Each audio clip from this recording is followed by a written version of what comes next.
Sekarang kita akan membahas tentang leverage and capital structure. Di sini kita bahas problem 5. Ini yang saya merah-merahin adalah revisi dari soalnya ya teman-teman.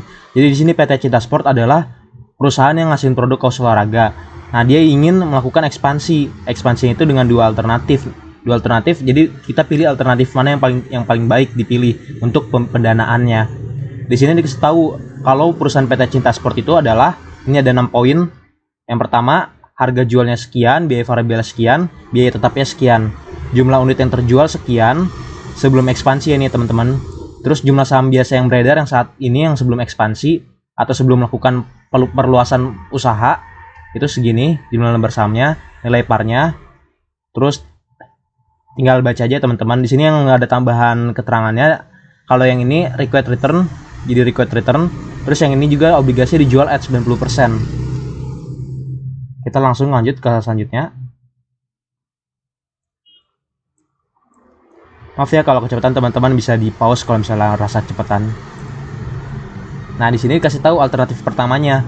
Jadi alternatif pertamanya pilihannya si PT Cinta Sport melakukan pendanaan atau pembiayaan dengan cara nerbitin obligasi sebesar 40% dari kebutuhan dana. Nah, tadi kebutuhan dananya berapa teman-teman? Di sini, menjelang akhir tahun, perusahaan PT Cinta Sport akan melakukan ekspansi, butuhkan dana 3 miliar. Pak Mumut selaku CEO dari PT Cinta Sport memiliki dua alternatif pilihan. Tadi alternatif pertama, nerbitin obligasi sebesar 40% dari kebutuhan dana. Kupon rate 7%, saham istimewa 38.000, nilai pasar sekian, dividend yield sekian, dan terus-terusan. Nah, tadi berarti kalau dari alternatif 1 dia nerbitin obligasi, nerbitin saham biasa, terus sama nerbitin saham preferen gak di sini dia juga nerbitin saham preferen. Nah, di alternatif kedua dia nerbitin obligasi dan juga nerbitin common stock. Dia tidak menerbitkan saham preferen. Di sini kita tinggal baca keterangannya aja. Terus di sini ada tambahannya teman-teman. Di sini par dari common stock alternatif 1 kan kita lihat di sini par alternatif 1 common stocknya 2.500. Sementara alternatif 2 par common stocknya itu 1.500. Biasanya di soal itu nilai par mau dari alternatif manapun hasilnya sama. Kenapa sama? Karena ibaratnya seperti kita punya duit, kita ingin punya duit, kita dapetin duitnya dengan dua alternatif. Yang pertama, menjual sepatu dengan kaos kaki, atau alternatif kedua, menjual tas dengan kaos kaki. Tentu saja harga kaos kaki yang kita jual pasti sama dong, karena kaos kakinya adalah kaos kaki yang sama. Ini juga sama kasusnya. Dia itu mau nyari duit dengan cara menerbitkan common stock. Nah, dari alternatif 1 sama alternatif 2, seharusnya nilai dari common stock itu sama. Karena jenis common stocknya itu sama. Tapi khusus untuk di soal ini, nilai parnya beda. Kita lanjut aja. Nah, akibat adanya perubahan struktur modal, terdapat perubahan data. Jadi kalau misalnya dia tadi kan ini sebelum dia melakukan ekspansi. Jadi kalau dia tidak melakukan ekspansi, datanya seperti ini. Harga jual, biaya, segala macam, jumlah unit, saham, obligasi, saham preferennya. Nah, sementara kalau dia pakai alternatif untuk melakukan ekspansi, melakukan pembiayaan, ada yang berubah. Unit penjualan naik 20%, harga jual naik 10%, dan seterusnya. Ini tinggal dibaca aja. Terus ini ada keterangan tambahan. Fixed cost-nya sama setiap tahunnya. Ini yang diminta, sales, EPS. Dia minta di soal. Nah, ini kalau yang ini hitunglah DOL, DFL, DTL, BEP unit, BEP sales atau BEP dalam rupiah. Itu ada nanti rumusnya di akhir. Kita langsung aja ke pembahasan soalnya. Nah, ini pertama kita cari dulu berapa sih harga unit yang kejual dan variable cost-nya dari setiap masing-masing keadaan. Tadi kan kita di sini kita lihat kalau misalnya dia melakukan pembiayaan ada yang berubah. Nah, yang dari perubahannya ini kita tinggal masukin aja. Ya, ini misalnya ini lama unit kejualnya 75.000. Kalau di optimistik unit penjualan naik 20%, berarti 120% kali 75.000, 90.000. Harganya naik 10%, berarti 110% kali 90.000. Variable cost-nya menjadi 18.000 per unit, 18.000. Terus juga sama yang normal. Yang normal unit jualnya tetap gak berubah, tetap 75.000. Terus harga jual naik menjadi 100.000. Terus bawahnya variable cost-nya. Variable cost ratio to sales menjadi 10%. Jadi variable cost ratio itu 10%-nya dari sales. Tadi kan salesnya, selling price-nya 100.000. Tinggal 100.000 kali 10%, 10.000. Gitu terus ngelakuin ke optimistic, normal, dan pesimistic dari data yang ini ya teman-teman. Kita cari dulu yang gampangnya. Ini dapat datanya. Nah, setelah udah dapat datanya, kita hitung sales, total variable cost, sama total fixed cost-nya. Caranya gimana? Kayak sales itu dari P kali Q. P kali Q. Atau harga kali jumlah unit yang terjual. Sementara total variable cost-nya dari si VC kali Q. VC kali Q. Sementara total fixed cost-nya tadi yang di keterangan soal sebelumnya untuk fixed cost sama setiap tahunnya. Terus lanjut. Sekarang kita jawab jawaban yang A. Sebelum pendanaan untuk ekspansi, diminta sales sampai EPS. Salesnya tinggal kita masukin yang sebelum ekspansi tadi di sini.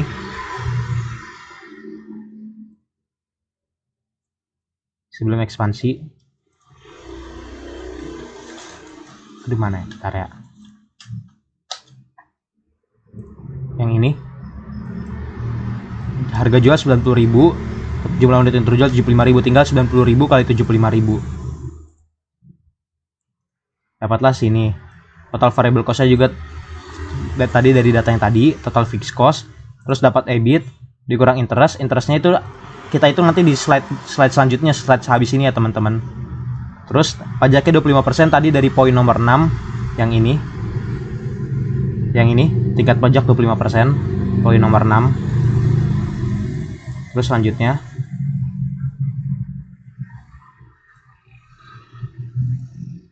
preferred dividennya 340.000 lembar kali 13.000 kali 12% dari poin nomor 4. Yang ini saham istimewanya sebesar 340.000 lembar dikali parnya 13.000 dikali 12%. Terus EPS-nya tinggal kita bagi dari earning available for common stockholders dibagi outstanding share-nya. Dapatnya 3.613,94. Berarti yang belum terjawab adalah yang interest-nya. Interest dari common stock. Interest dari obligasi, maksudnya interest dari bonds atau obligasi. Interest dari bonds atau obligasi kita hitung ada di slide selanjutnya, slide 27. Nah, ini dia. Jadi tadi kan nilai parnya 4 miliar. Ini 20 tahun market value-nya, atau tadi yang bonds-nya dijual ada di sini. Perusahaan sempat menerbitkan obligasi, ini yang sebelum pendanaan ya. Tadi ini parnya 4 miliar. Required return-nya 9%, jatuh temponya 20 tahun. Obligasi dijual pada 90%. Ketika obligasi itu dijual, harganya tingkatnya pada 90%. Berarti 90% kali 4 miliar 3,6 miliar. Net profit sama dengan market value-nya. Tadi RD-nya 9%. Nah, ini kita sekarang mencari I-nya, teman-teman. Cari I-nya yang ini. Pakai rumusnya yang rumus required return. Kita masukin angkanya dan ketemulah nanti hasilnya X-nya atau interest-nya 322 juta. Di sini teman-teman kalau misalnya ada yang nggak ngerti cara ngitungnya gimana sih matematika dasarnya, bisa PC aja lewat line. Terus ini yang jawaban B-nya. Jawaban B itu berarti yang untuk setelah ekspansi. Tadi kan ini yang sebelum ekspansi. Ini sales sampai EPS-nya breakdown-nya itu yang sebelum ekspansi. Kalau yang sesudah ekspansi berarti ada dua, alternatif 1 dan alternatif 2. Nah, pertama kita cari dulu sama kayak tadi yang ini. Masing-masingnya. Kita cari dulu bonds, preferred stock, common stock, sama biaya-biaya interest, preferred dividend sama outstanding share-nya. Nah, kalau misalnya yang bonds itu tadi kan dapat 1,2 miliar dari 3 miliar kali 40%. 40% itu dari kebutuhan dananya. Ada di sini. Menerbitkan obligasi sebesar 40% dari kebutuhan dananya. Terus selanjutnya, preferred stock-nya dari 38.000 lembar kali 13.000. Oke, tinggal kita baca aja di sini keterangan-keterangannya. Ini 38.000 dengan nilai pasar 24.000. 38.000 kali 24.000. Terus lanjut.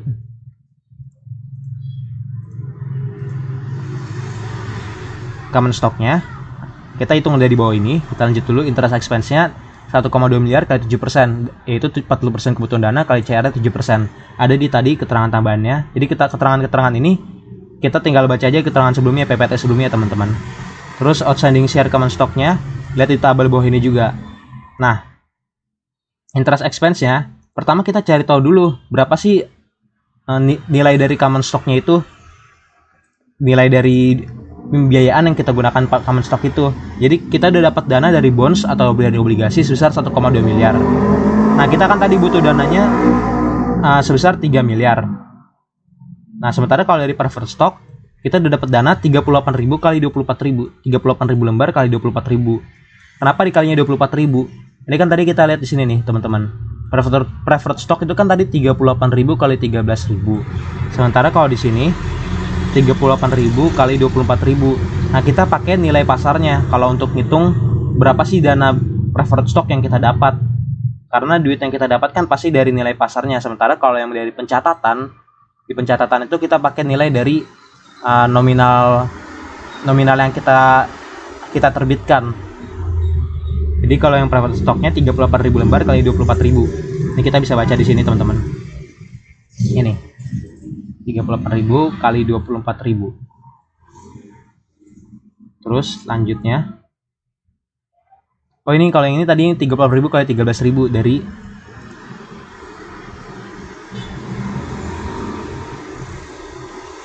sini. Nilai para 13.000 awal ya. Terus selanjutnya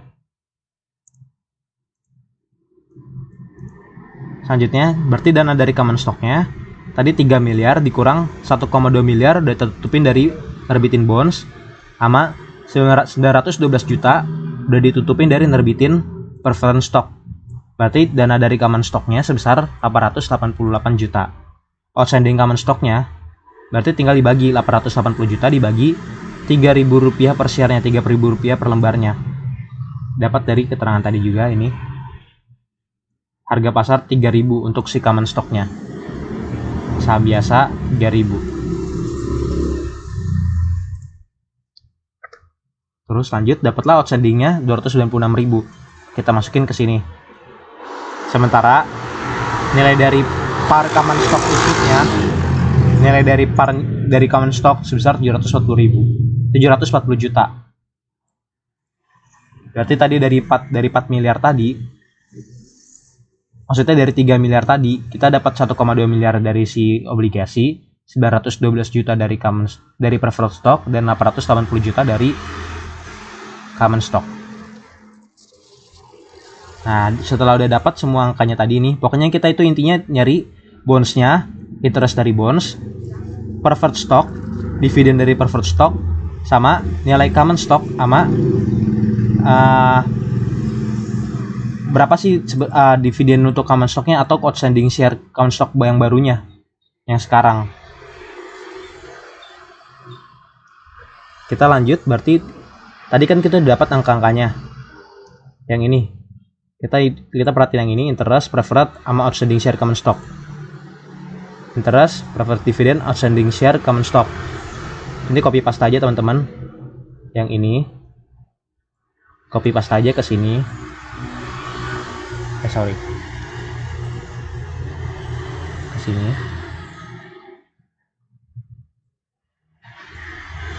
Ini tadi yang ini dapat dari tabel yang ini. Dapat dari tabel yang ini. Nah, kita tadi kan udah dapat sebelum pendanaan atau sebelum ekspansi.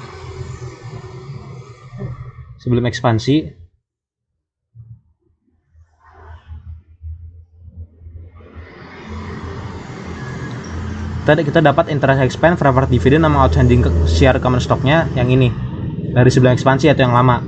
Ada di sini. Interestnya kita copy aja. Ini preferred dividendnya, outstanding common stocknya 850.000, mendapat. Nah, kalau misal dari alternatif 1, berarti kan dia dapat dana tambahan. Berarti otomatis interest yang harus dibayarkan, preferred dividendnya sama common stock yang beredar sekarang pasti nambah dong. Karena kita udah nerbitin lagi. Makanya dari yang lama kita tambah sama yang baru. Yang ini ditambahin. Ini tambah ini dapat ini. Ini tambah ini dapat ini. Dan ini tambah ini dapat ini juga. Terus selanjutnya, tadi kan udah dapat nih yang baru.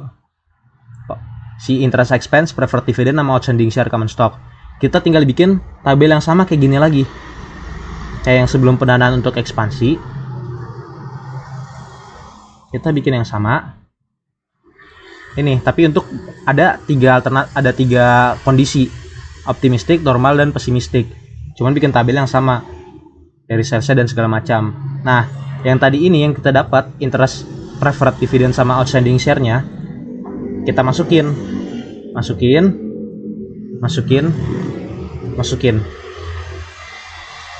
Makanya kita nyari yang ini supaya bisa dimasukin ke sini.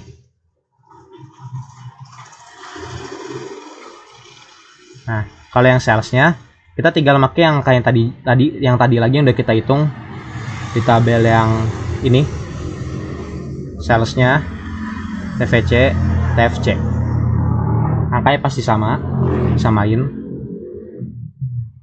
Tinggal dihitung ke bawah di breakdownnya. Terus alternatif keduanya, alternatif kedua juga sama. Kita nyari dulu bondsnya, preferred stock sama common stock, nilainya berapa. Tadi kan di alternatif kedua dia nggak nerbitin preferred stock, cuma dari bonds sama common stock doang. Berarti nilainya 1,5 miliar, 1,5 miliar. Karena tadi kebutuhan dananya 50% dari bonds, 50% juga dari common stock. Kita bisa baca di sini. Menerbitkan bonds sebesar 50% dari kebutuhan dana dengan coupon rate sebesar 12%. Jadi bondsnya diterbitin 50% dari kebutuhan dana. Sedangkan sisanya melalui penerbitan common stock. Berarti sisanya 50% juga melalui common stock.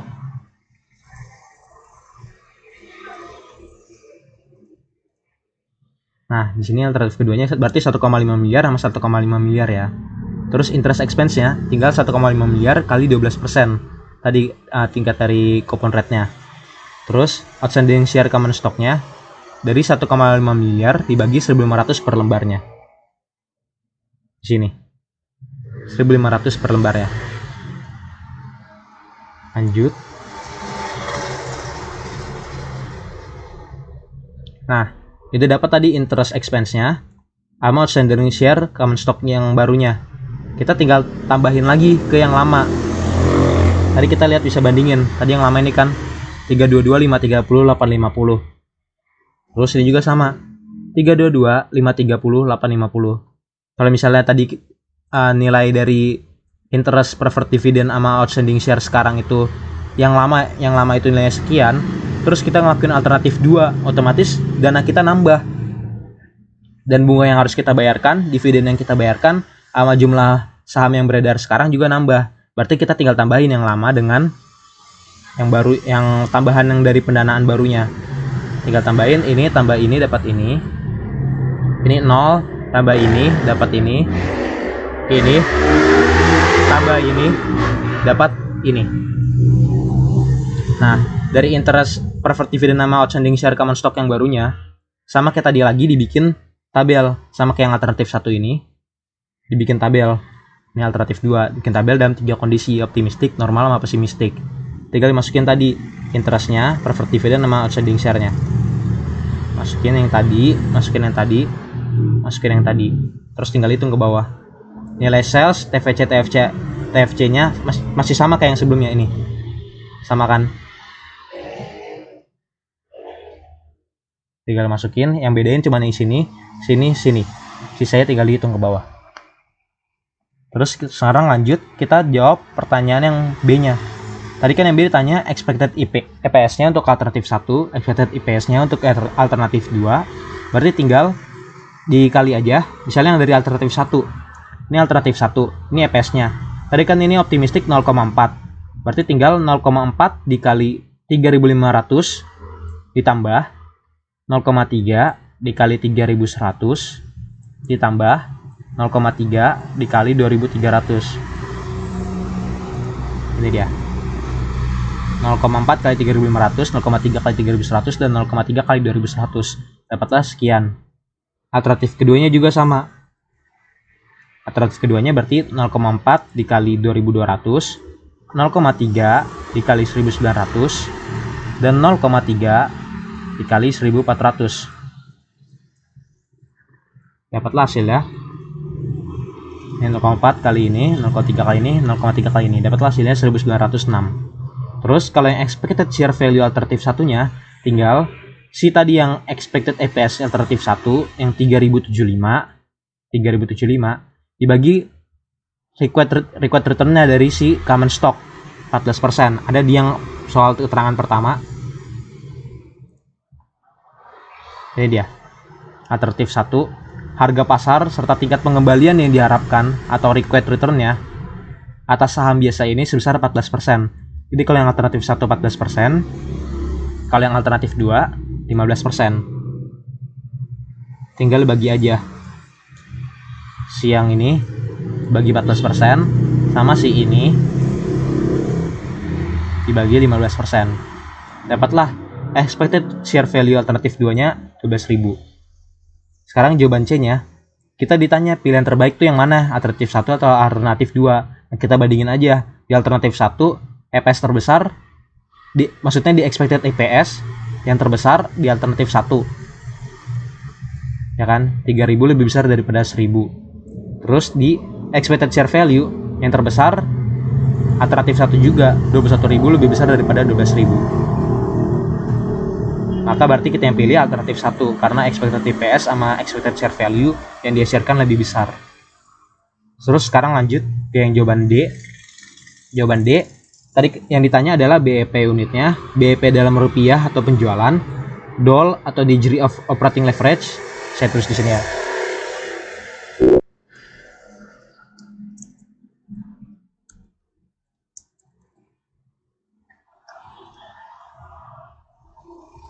DFL, degree of finance leverage, sama DTL, degree of total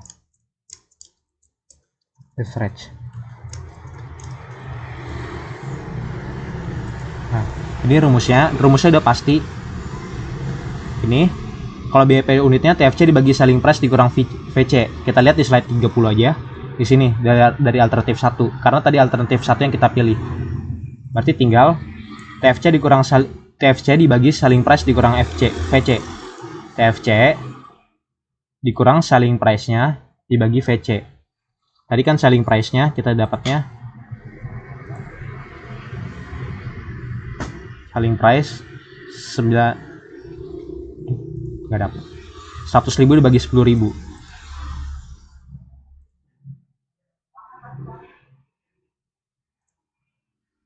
Yang 100.000 dibagi 10.000.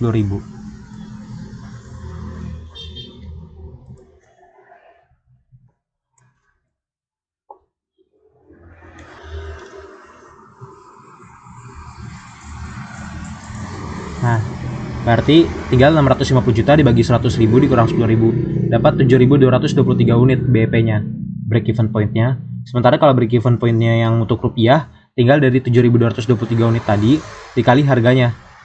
Dapatlah sekian dalam rupiah. Untuk DOL-nya, CM dibagi EBIT atau contribution margin dibagi EBIT. Yaitu sales dikurang TVC. Sales kurang TVC dibagi EBIT-nya. Dari tadi slide 30 alternatif 1 EBIT-nya nih 6 miliar 100 juta. 6 miliar 100 juta. Terus kalau DFL agak panjang rumusnya, EBIT dibagi EBIT dikurang interest, atau ini bisa diganti sama EBT, EBIT dikurang interest atau EBT, terus dikurang preferred dividend dibagi 1 min tax. Berarti EBT tadi 6,1 miliar dibagi 6,1 miliar dikurang 406 juta. Ini interestnya 406 juta dikurang preferred dividendnya 604.500.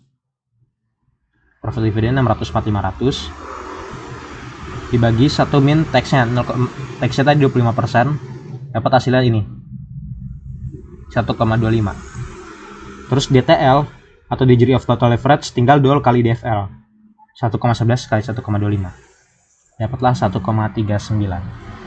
Sekian presentasi untuk materi leverage and capital structure. Kalau misalnya ada yang mau ditanya silakan. Materinya PPT juga udah di share. Terima kasih.